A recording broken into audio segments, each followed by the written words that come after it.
Hello दोस्तों, स्वागत है आपका Python PCEP certification learning video series में। मैं हूं आपका दोस्त और ट्रेनर मनीष पांडे। पिछली वीडियो में आपने देखा variables, literals, scientific notations, numeral systems जिसमें आपने कन्वर्जन सीखा। नाउ आज का जो वीडियो है ये थोड़ा सा डिफरेंट है। इसमें पाइथन कोड को चलाना नहीं बल्कि इसको अच्छा लिखना सीखेंगे। अच्छा लिखना मीन्स ताकि कोड अच्छा लगे। तो हम इसमें सीखेंगे कैसे पाइथन कोड को एक अलग तरीके से लिखे ताकि प्रोफेशनल लगे और रीडेबिलिटी सही हो। आज का जो टॉपिक है वो है implementing Pep 8 recommendations. So we'll understand PEP 8. Now what is PEP? PEP stands for Python Enhancement Proposal. Now what is 8? 8 means 8, this is the 8th proposal of PEP. वैसे PEP का बहुत सारे proposals हैं। PEP proposal means a document. So PEP का ये जो हम cover करेंगे वो 8th नंबर proposal कवर करेंगे। PEP का है PEP 0, PEP 1, PEP 2, 4, ऐसा कंटिन्यूस बहुत सारा PEP का proposals है। तो 8th means 8th number of proposal। इस PCP एग्जाम में हम 8th proposal सीखेंगे। Now, what is PEP? So, PEP is a document, or we can say a proposal that provides guidelines or coding standard for the Python language. Now, what is PEP 8? PEP 8 is used to make Python code easy to read, understand, and maintain by following a common coding style. Coding style, ठीक है? तो PEP 8 क्या है? Basically एक coding style guide है, एक जिसमें बहुत सारे गाइडलाइंस है जो आपको फॉलो करना होता है। It's not mandatory but Python इसको रेकमेंड करता है कि आपको ये फॉलो करना चाहिए। जैसे हम कोड लिखते हैं कंपनी में तो एक प्रोग्रामर उस पाइथन कोड को नहीं लिखता है। एक कोड पे 8 से 10 लोग उस कोड बेस पे काम करते हैं। तो मान लीजिए अगर मैं अपना कुछ फॉलो कर रहा हूँ, पाइथन कोड लिख रहा हूँ, मैं उसमें मैं अपने हिसाब से वेरिएबल दे रहा हूँ। मान लीजिए मुझे लिखना है मार्क्स की जगह मैं अपने से वेरिएबल उसको x दे दिया, y दे दिया, है ना। कहीं पे मैं अंडरस्कोर करके अंडरस्कोर टोटल अंडरस्कोर मार्क्स कर रहा हूँ, कहीं मैं टोटल फिर अंडरस्कोर मार्क्स, कहीं मैं टोटल कैपिटल कर रहा हूँ अंडरस्कोर फिर मार्क्स स्मॉल कर रहा हूँ। तो मैं अपने हिसाब से फॉलो कर रहा हूँ। दूसरा जो एम्प्लॉय है वो कुछ अलग वे में फॉलो कर रहा है, तीसरा एम्प्लॉय अलग फॉलो कर रहा है। रही बात इंडेंटेशन की, तो एक प्रोग्राम है जो 4 स्पेस दे रहा है, एक प्रोग्रामर 1 स्पेस दे रहा है, कोई कुछ अलग लिख रहा है, कोई कुछ कैसे कर रहा है। तो ऐसी बात नहीं कि जो आप कोड, जितने भी प्रोग्रामर कोड लिखेंगे वो उसका कोड नहीं चलेगा, कोड चलेगा। लेकिन PEP 8 क्या करता है, इसमें कुछ गाइडलाइंस होती है जिसको फॉलो करके आपको उसकी कोड को कंसिस्टेंट बनाना होता है। यानी अगर आप कुछ वेरिएबल नेमिंग कन्वेंशंस है, अगर आप एक फॉलो कर रहे हो तो बेटर है कि आप उसी वेरिएबल नेमिंग जो नेम यूज कर रहे हो, नेमिंग कन्वेंशन जो है वो सेम वही चीज़ आप पूरे अपने उस प्रोजेक्ट के लिए उस कोड में यूज करो। अगर आप 4 स्पेसेस दे रहे हो इंडेंटेशन के लिए तो आप उसमें भी कंसिस्टेंट रहो कि आप 4 स्पेस ही दोगे, है ना। मान लीजिए मैंने ऐसे कोड लिखा है a = 10, b = 20, c = 5, d = 2 and now अब मैं लिख रहा हूँ x = a + b + c + d, ठीक है, एंटर। नाउ अब इसको प्रिंट कर रहा हूँ ऐसे करके, अब इसको प्रिंट करूँगा मैं x को, ठीक है। तो ऐसी बात नहीं कि कोड नहीं चलेगा, कोड चल रहा है, कोड चलेगा भी। लेकिन अगर आप इसको देख रहे हो तो थोड़ा सा ये रीडेबिलिटी के हिसाब से और ये प्रोफेशनल नहीं लग रहा है। तो मान लीजिए थोड़ा सा प्रोफेशनल लगने के लिए अगर वेरिएबल नेम नहीं भी चेंज करता हूँ तो आप क्या कर सकते हो एक्स्ट्रा, आप इसमें एक स्पेस दे दो = स्पेस देके फिर 10, दूसरा b एक स्पेस = एक स्पेस 20, फिर c स्पेस एक स्पेस में दे रहा हूँ यहाँ पे ताकि थोड़ा सा अच्छा लग रहा है और आपको भी देखने में इस कोड को अच्छा लगेगा।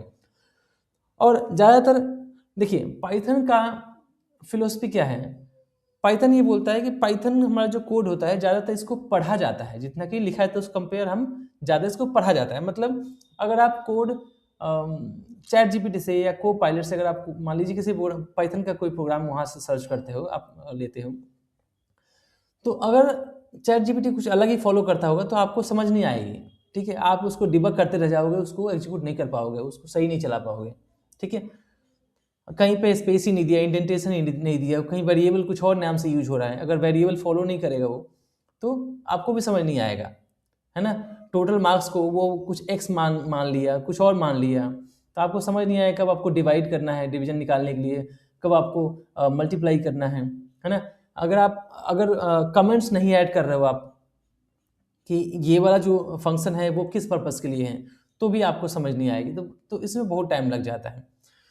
तो ये आपको कब का कोड प्रोफेशनल दिखे और रीडेबल हो, यानी सामने वाला उसको पढ़ पाए, समझ पाए, इसलिए कोड को हमें ये पेप 8 का गाइडलाइंस फॉलो करना चाहिए, जितनी भी गाइडलाइंस हैं।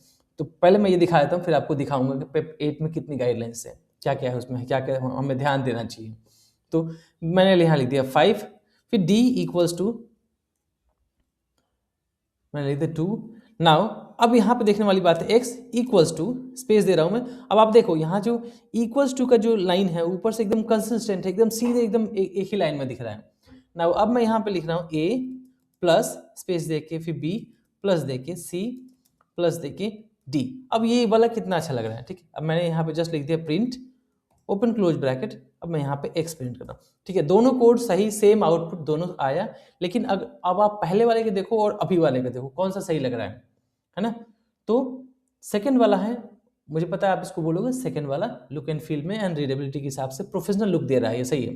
लेकिन अब इसको और प्रोफेशनल देने के लिए हमें कुछ और गाइडलाइंस फॉलो करनी पड़ती है, यानी कि वेरिएबल नेमिंग कन्वेंशंस। यानी हमारा जो यहाँ पे हम लिखे a, तो a क्या है, नंबर 1 है, तो आप ये कर सकते हैं नंबर 1, मतलब हम बोल रहे हैं कि ये हमारा पहला नंबर है, क्योंकि हम यहाँ पे प्लस कर रहे हैं।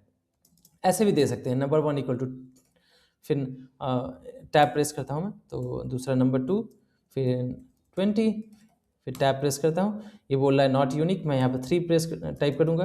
उसके बाद मान लीजिए मैंने लिखा 5, अब ये हो गया नंबर 4 इक्वल टू 2। ठीक है, अब इसी को मैं x की जगह कर दूंगा आउटपुट, या इसको कर दूंगा सम, इसको आउटपुट लेते हैं, सम एक्सेप्ट नहीं कर रहा है, आउटपुट। ठीक है, आउटपुट इक्वल टू, अब मैं ले लूँगा number 1 space number 2 space number 3 space number 4। ठीक है, अब इसको मैं प्रिंट कर दूंगा, प्रिंट आउटपुट। ठीक है, तो ये वाला पहले से बेटर लग रहा है, क्योंकि हमने यहाँ पे अब 2 गाइडलाइंस फॉलो कर ली, एक तो स्पेस वाली गाइडलाइंस फॉलो कर लिया और दूसरा ये वेरिएबल का नेमिंग कन्वेंशन फॉलो कर लिया। लेकिन इसमें भी है, अब गाइडलाइंस में देखते हैं उसमें क्या होता है, क्या सजेस्ट कर रहा है। तो उसके लिए हम यहाँ पे ओपन करेंगे python.org। ठीक है, ये वेबसाइट ओपन करने के बाद आपको यहाँ दिख रहा है डॉक्यूमेंटेशन। डॉक्यूमेंटेशन में नीचे आप आओगे, एक है पेप इंडेक्स, क्लिक करते हैं एक दूसरा पेज ओपन होगा, peps.python.org। ठीक है, पहला जो है पेप 0 है। पेप 0 क्या है, ये इंडेक्स, जैसे किसी बुक का एक इंडेक्स होता है ना, जिसमें दिखाया कि हाँ इसमें कौन कौन से क्या क्या होगा, ये सभी पेप न्यूमेरिकल इंडेक्स दिया हुआ है कि सभी पेप का है। यहाँ पे पेप 1, पेप 2, पेप 4, पेप 7, पेप 8, पेप 10, पेप 11 ऐसे हैं। हम इसमें जो कवर करेंगे वो पेप 8 कवर करेंगे, यानी style guide for Python code. यानी ये जो है पेप 8 जो है वो एक कोडिंग स्टाइल गाइड है जिसको हम फॉलो करेंगे। Let's click on this. ठीक है, तो हम फॉलो करेंगे पेप 8 style guide for Python code. यहाँ से टेबल ऑफ कंटेंट्स में मेन चीज़ हम कवर करेंगे जो जरूरी है। पहला है कोड लेआउट, यानी कोड की लेआउट हम चेंज करनी है। तो कैसे, इंडेंटेशन का ध्यान रखना पड़ता है, कितनी टैब यूज करनी है, स्पेस यूज करनी है, वो है मैक्सिमम लाइन लेंथ, यानी एक लाइन में कितनी लेंथ होनी चाहिए, या कब नेक्स्ट लाइन में यूज करनी है उसको। ठीक है, बाइनरी ऑपरेटर्स या ऑपरेटर्स के पहले हमें लाइन ब्रेक करना चाहिए या बाद में ब्रेक करना चाहिए ताकि अच्छा लगे। फिर हम इंपोर्ट्स का देखेंगे, इंपोर्ट कैसे यूज करना है। स्ट्रिंग कोट्स है, यानी सिंगल कोट, डबल कोट्स, कब सिंगल कोट यूज करना है, कब डबल कोट यूज करना है। फिर यहाँ पे नेक्स्ट है कमेंट्स है। कमेंट्स बहुत इंपॉर्टेंट है। जैसे मैंने बताया था, मान लीजिए आपने कोई फंक्शन बना दिया और आप उसको कमेंट नहीं कर रहे हो, ये नहीं बता रहे हो कि इसका पर्पस क्या है, किस लिए आपने बनाया, तो थोड़ा सा रीडेबिलिटी इश्यू हो जाएगी। कोई और डेवलपर, कोई और प्रोग्रामर इसको यूज करता है तो उसको प्रॉब्लम आएगी और डिबगिंग में भी प्रॉब्लम आ सकती है। ठीक है, ब्लॉक कमेंट्स, इनलाइन कमेंट्स। उसके बाद नेमिंग कन्वेंशंस, ये बहुत इंपॉर्टेंट है कि आपको कौन सा नेमिंग कन्वेंशन फॉलो कर रहे हो, वेरिएबल क्रिएट कर रहे हो तो। ठीक है, क्या क्या अवॉइड करनी चाहिए, फंक्शन नेम के हिसाब से होना चाहिए, ग्लोबल वेरिएबल नेम्स कैसे होना चाहिए, टाइप्स, क्लास नेम, कांस्टेंट। ठीक है, ऐसे। तो मैं क्लिक करता हूँ वन बाय वन। पहला है कोड लेआउट। ठीक है, कोड लेआउट में दिखा रहा है पहला इंडेंटेशन। इंडेंटेशन में जैसे मैंने पहले ही बताया था पिछले वीडियो में, जब मैं इंडेंटेशन के बारे में समझा रहा था आपको, कि अगर हम 4 स्पेस करते हैं और एक टैब तो बराबर होता है। यहाँ पे दिखा रहा है कि यूज 4 स्पेसेस पर इंडेंटेशन लेवल। तो जब भी हम कोड लिख रहे हैं तो इंडेंटेशन में हम 4 स्पेस देना चाहिए। और ठीक है, पाइथन ये नहीं बोल रहा है कि आप 1 स्पेस नहीं दोगे तो नहीं चलेगा, नहीं, ऐसी बात नहीं है। जिस प्रोजेक्ट में आप जो फॉलो कर रहे हो उसको आप उसको कंसिस्टेंट बनाओ, सेम उसी को यूज करो। ये नहीं कहीं पे 1 स्पेस दे रहे हो, कहीं 4 स्पेस दे रहे हो, कहीं 3 दे रहे हो, कहीं 2 दे रहे हो, है ना, तो वो सही लुक नहीं आएगा। तो आप 4 स्पेस यूज करो, आप फॉलो करो ये चीज़ें। ठीक है, करेक्ट वे है, ऐसा दिखा रहा है यहाँ पे स्पेस दिया हुआ है 4 स्पेसेस। ये रॉन्ग है, यहाँ पे कहीं पे स्पेस ही नहीं है, कहीं पे 1 स्पेस 2 स्पेस ऐसा है। नेक्स्ट, टैब यूज करना चाहिए या स्पेस यूज करना चाहिए। यहाँ बता रहा है कि spaces are the preferred indentation method. Python की गाइडलाइंस के हिसाब से स्पेस जो है वो प्रिफर्ड इंडेंटेशन मेथड है। ठीक है, अगर आप टैब यूज कर रहे हो तो आपको कंसिस्टेंट रहना चाहिए कि आप वही यूज करो, यानी मिक्सिंग अलाउ नहीं है। बता रहा है कि Python disallows mixing tabs and spaces for indentation. ये नहीं कहीं 2 स्पेस दे रहे हो, कहीं टैब दे रहे हो। ठीक है, तो आपको फॉलो करना पड़ेगा। मैक्सिमम लाइन लेंथ दिखा रहा है, तो limit all lines to a maximum of 79 characters के लिए है यहाँ पे। इसमें आप देख सकते हो, जैसे मान लीजिए हमें यहाँ पे ओपन करना है, 2 फाइल हैं, तो यहाँ से वो नेक्स्ट लाइन में ब्रेक हो जा रहा है और दूसरी लाइन से यहाँ से स्टार्ट हो जा रहा है। नाउ अब बता रहा है कि should a line break before और आफ्टर अ बाइनरी ऑपरेटर। तो अगर आपके पास ऐसे प्लस माइनस ऐसे कुछ कर रहे हैं तो ये वाला थोड़ा सही नहीं लग रहा है, ये रॉन्ग है। आपको क्या करना चाहिए, आपको ये वाला चीज़ फॉलो करना है, ये करेक्ट मेथड है कि प्लस से पहले ही उसको ब्रेक कर दो लाइन को। ठीक है, ये प्लस से पहले, तो प्लस प्लस माइनस माइनस, ये ऑपरेटर यहाँ पे दिख रहा है और ये बड़ा ही अच्छा दिख रहा है, तो ये कोड रीडेबिलिटी के हिसाब से अच्छा है। नाउ इंपोर्ट्स जैसे आप कर रहे हो तो आपको ये ध्यान रखना है कि एक बार में एक इंपोर्ट यूज करना है, इंपोर्ट ओएस, इंपोर्ट सिस। ये नहीं कि इंपोर्ट सिस कॉमा ओएस ऐसे यूज करो मल्टीपल, नहीं, वो सही तरीका नहीं है। ये वाला बेस्ट तरीका है। नेक्स्ट, स्ट्रिंग कोट्स में पाइथन जो है वो सिंगल कोट भी एक्सेप्ट करता है एंड डबल कोट्स भी। अब आपको ये भी ध्यान रखना है कि आप कौन से यूज कर रहे हो, कब यूज कर रहे हो। दोनों का मतलब सेम ही होता है।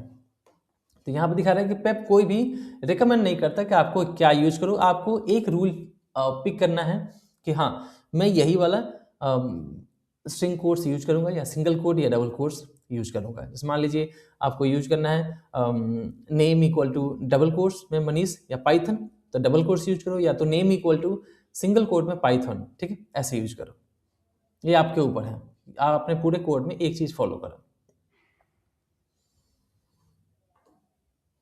ये वाइट स्पेसेस है एंड एक्सप्रेशन स्टेटमेंट्स। जैसे मैंने एक्सप्रेशन दिखाया था आपको प्लस प्लस करके कैलकुलेशन वाला, कि number 1 plus number 2 number 3 number 4 number ऐसे, तो एक स्पेस हम दे रहे हैं वहाँ पे, तो बड़ा ही मतलब अच्छा लुक आ रहा है अपने कोड में और प्रोफेशनल लगता है।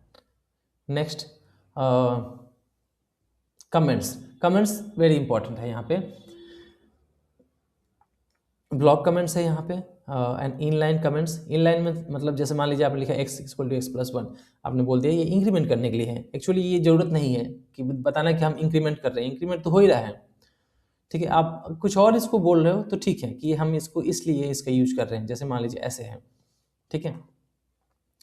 तो बता रहा है कि डोंट डू दिस, ये वाला सही नहीं है, ये कर सकते हो। और ये ब्लॉक कमेंट्स हैं, बता रहा है कि हैज़ यूज करना चाहिए।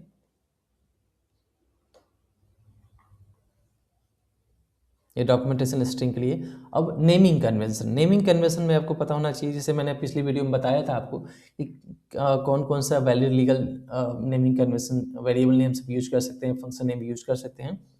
तो यहाँ पे कुछ है कि आपको single lower case letter use करो या single upper case letter use करो, यानी ऐसे करो या ऐसे करो, ऐसे, ये सभी चीज़ इसमें दिया हुआ है।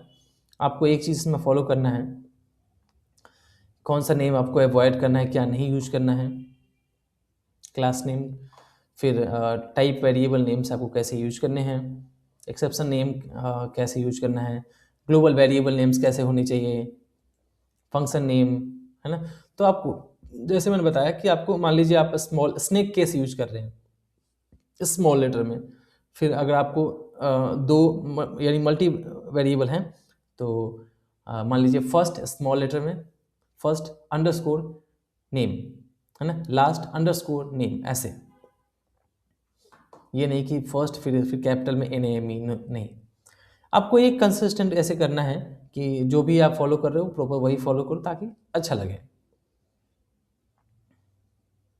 कांस्टेंट बता रहा है कि आप यूज करो इस तरह से, कैपिटल में कांस्टेंट वैल्यू पास कर रहे हो तो।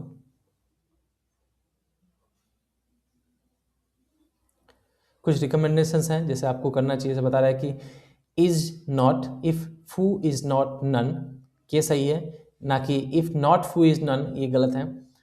तो यही सब, ये जो इसकी क्या है, गाइडलाइंस है जिससे आप अपने कोड को इसकी रीडेबिलिटी, इसको प्रोफेशनल बना सकते हो, ताकि देखने सामने वाला अगर कोड देखता भी तो उसको अच्छा लगे कि हाँ ये कौन सा डेवलपर, उसको एक बार पूछे कि हाँ ये कौन सा डेवलपर, कौन सा प्रोग्रामर ने इसको कोडिंग किया है ना। तो ये है PEP 8 style guide for Python coding standards. Thank you.